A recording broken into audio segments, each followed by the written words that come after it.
Hey guys, what's up? So today I'm going to be doing another video, another how-to video on cylinders. This one's going to be on how to stiffen or loosen your cylinders. Um, Me personally, I'm a person that's kind of in between. I like my excavators or loaders or whatever, their cylinders to be in a way that I can, put them in any position and they stay in that position. But also, I like to be able to move them with ease, and so it's in between. I know some of those guys that are like hardcore stop motion makers. Don't want them to barely move at all. They want them to where they put them they stay. And that's something I like too, but not super stiff. I like to be able to move them with ease, as I said. So these are two models that truly show the difference between stiffness and complete looseness on cylinders. Two things that you'll need to do this, or one per each, is if you're going to stiffen your cylinders, you're going to want something I use, which works great, is super glue. I use Gorilla super glue, and it works fine. You put a slight dab, you just put a tiny little drop on the cylinder, and then what I do is I usually take a toothpick and I kind of spread it all around all the sides of the cylinder, and then I immediately, you cannot leave it on the cylinder. You have to, for at least, I'd say, I do it probably for close to 3 to 5 minutes, and I keep moving it consistently, fairly quickly, so the glue doesn't actually adhesive, the glue adhesive or whatever doesn't work, so it doesn't, glue your cylinders in that position. And you do not want to let go of it, and then what you want to do is you want to, after 5 to 6 minutes, you're going to leave it, and then, for like a couple seconds, and then try to move it again, and it won't immediately, in that few seconds, it's obviously not going to glue solid, but then if it's still sticky, you're going to want to keep moving it until it's, not, and then what you want to do is you want to put your fingers on the actual piston rod, such as here, which what you would do it on, and then if it feels sticky and you see the glue coming off your fingers after you touch it, continuously keep moving until the glue 100% dries. The most I've ever done it for is probably about 8 to 10 minutes. And it sounds like a lot for a little super glue, but honestly, it you'll be screwed if you glue your cylinders in position, in that position, because trying to pull them apart, you'll end up breaking, this piece up here or something like that, and then you'll just be screwed all over. The model will be destroyed, and it's worth nothing then. It's a crapped out piece of metal. That's what it would end up being if you, glue the cylinders, or that would be the position they stay forever. Um, and then another thing you want to get is to loosen your cylinders is some sort of lubricant oil. Something that I've used, which worked, was Rem oil, which is Remington oil. It's used for guns. I had that on hand the first time I wanted to loosen a cylinder, which was actually on this big 5110, and which is on the left. And then it worked. It just, I just preferred to use like a spray lubricant out of a can and a tiny little straw in it. I don't have it on hand with me right now, but just go to Walmart or whatever and a little spray can or lubricant or whatever, and it just says lubricant oil or whatever, and then usually they come with a tiny, like a little very thin straw, kind of like what you use to stir coffee or something like that, like those little tiny coffee straws. And then it kind of looks like that, and that's a lot more precise to spray your cylinders with.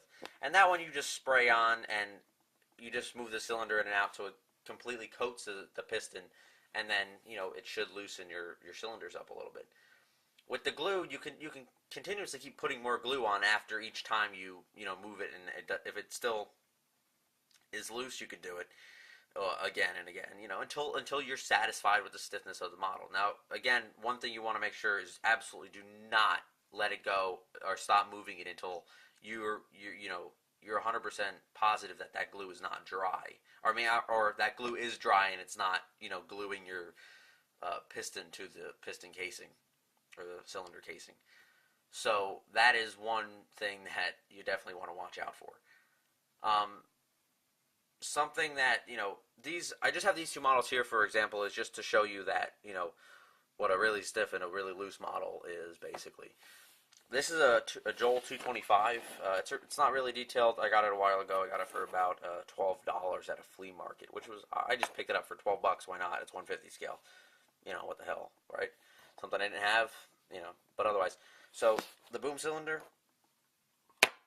that's it. It doesn't hold anything. Now this one I just haven't fixed, just plain and simple because I just don't want to. Like, I don't really care that much. I don't really use it in stop motions. Not that I make a lot of stop motions, but I don't really use it. I don't really use it on a lot of sites. I just kind of have it, the model. It usually just sits on the shelf in that position. That's it. It never really moves. So for the need of it to stay up isn't really high for me right now. One day if it is, I will eventually do it. But as you can see, that's it. I'll pull it back from here and I'll show you. It just goes like that. I didn't want it to hit the table again, but so that's a really, really loose cylinder. Obviously, that's what I mean by completely free moving. The 5110 now, none of these cylinders are loose. Move it up. That actually took a little bit of force to do. Those aren't loose at all. I'm pulling by the bucket and the body is coming with it. Like, that's how stiff they are.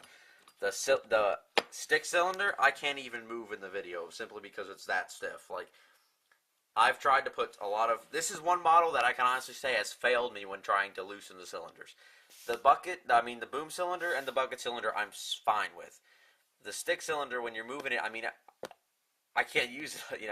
It's a lot of effort to move it. I'm not saying I'm weak. I can't move a 150 scale model, stick. But I'm saying is it's very stiff for a model, and it actually makes me nervous to move it simply because I feel like the plastic piece. The plastic piece up here is just going to break one day, and I don't want that to happen. So I usually just refrain from moving it that much. I've been looking for different things to loosen it up, and I just haven't found the correct thing. I've tried the lubricant, I've tried oil. The thing is what I've actually found out is that the piston rod here is actually too fat for the casing. When I push the cylinder out, that way, when you look at the casing, every time I keep moving it. When I push the cylinder, back like that, or the cylinder out, I should say, when the piston goes in, the casing back here, I actually could see it. You probably couldn't see it on film, or on the camera, but with the naked eye, you could actually see it if you look really closely. The casing kind of expands a little bit, and it shows that any sort of oil doesn't work. It works. I could put oil on it, and it'll work for about 10 minutes with a fair amount of ease in it. After that, the oil wears off, and it just goes right back to being extremely stiff. That's something I've just grown to know about my 5110 that I just don't even care about really anymore. I just kind of gave up on trying to fix it. If anyone has any suggestions for that, I'm obviously not going to replace the cylinder, but anything that you have tried personally with loosening cylinders, leave a comment and tell me, because I'll take any suggestions to try it. I obviously don't want to ruin the cylinder, but it's just something. I love the model a lot. I love the 5110. It's really a beast of a model, and I just wish it would be easier to move. But for stop motion, I'm telling you, 100% works the best. Never falls any position. But otherwise, I'm not really doing a review of the model. If you want to review the 5110, I can do it, because I've noticed a lot of kids on YouTube now, they don't actually own the 5110. There's a few people that I bought this model 4 years ago or so, or 4 or 5 years ago. I bought this model, and this, I liked it. I just liked it a lot then because it was just a beast of a model. And I've noticed a lot of kids, newer people to collecting, construction scale models, don't have this model, and I don't know why. It's not that high of a price. It's definitely worth. I think they're like $100 now or so, and they did go up, but it's 100% worth it. I recommend it to anybody. But otherwise, I'll do a review of this model then, because I haven't seen a lot of people with it, and I recommend it though, now, and I'll say that in the review too. But otherwise, thanks a lot for watching. I hope this how-to helped anybody that was having this problem with models. I know that when I asked everybody that I knew that had a model how to fix this, and I got quite a few different responses and tried a few different things, and eventually I figured out that these two particular super glue and any sort of lubricant, lubricant oil works. Not actual, like grease, but oil actually works to loosen cylinders, and super glue works to stiffen them. But be very careful when using both, especially the super glue. You do not want to ruin your model. Otherwise, thanks a lot for watching, guys, and I'll be doing quite a few more of these how-to videos on different things that I constantly get comments on and questions. So otherwise, comment, rate, subscribe if you haven't already. Thanks a lot, guys.